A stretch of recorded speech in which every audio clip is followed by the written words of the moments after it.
Big news with INVIDI, you guys, becoming a majority shareholder in this new company, and tell us a little bit. I know that it hasn't closed and operationally stuff is going to be sorted, but what are the implications of the INVIDI acquisition and sort of the moment in time of addressable TV? Yeah, really, the biggest way to look at that is, I've heard it said, where you spend your time and where you spend your money says a lot about what your priorities are. And we've been spending a lot of our time and a lot of our money on addressable television. And so the INVIDI acquisition, which is pending, is just an example of us being very bullish on the future of addressable. We have great partners in that deal with Dish and with WPP. We think that there's huge opportunity both domestically and internationally with addressable.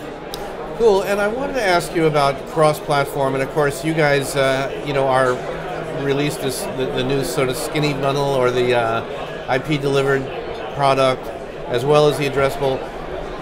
What is the opportunities for advertisers to work with you guys across screen? What does cross-screen addressability mean, and theoretically and practically? Yeah, the way to look at this, Andy, is we have, when you look at whether it's our billing relationship with TV customers, whether it's a billing relationship with mobile customers, we have what we term verified subscriber identities, meaning we're actually sending a bill to a particular address, and then in an anonymous way, in a privacy compliant way, you can attach third-party demographics to that address, and you can link the mobile devices associated with the TV household so that you can deliver an ad not only addressably to the big screen in the television in the house, but also deliver an ad into the apps or the mobile web browsing that someone may be doing on their mobile device.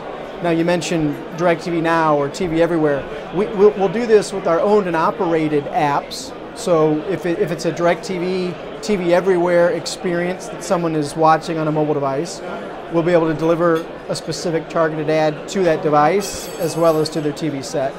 But even if they're browsing one of tens of thousands of other mobile apps, we've partnered with Opera MediaWorks, who is a large mobile ad network, to be able to serve addressable advertising into their apps. So my point here is you don't have to necessarily be watching content on just an AT&T app in order for us to do this cross-screen addressability. Cool, and tell us, your perspective of the buy side. Obviously there's several big agency people here at this conference who are real believers. Not everybody is on board yet. There's an education process involved. How do you sort of see the climate, if you will, on the buy side for addressable and cross-screen? There's a lot of interest. I think we need to continue as sellers to prove that it works. And so the more case studies that we can build, the more campaigns that we can run successfully, the more we'll be able to share externally with buyers, similar to the speech I gave today, where we're seeing significant lift when you have exposure across screens. Anywhere, in one case we had an example where we saw an 85% lift in buy rate versus a control group that had not been exposed to ads on any screen. When they're exposed on both the TV screen and the mobile screen, auto purchases, this was an auto manufacturer, auto purchases went up 85%. That's powerful, and if we can get that story out and make believers out of folks, I think you'll see this market explode.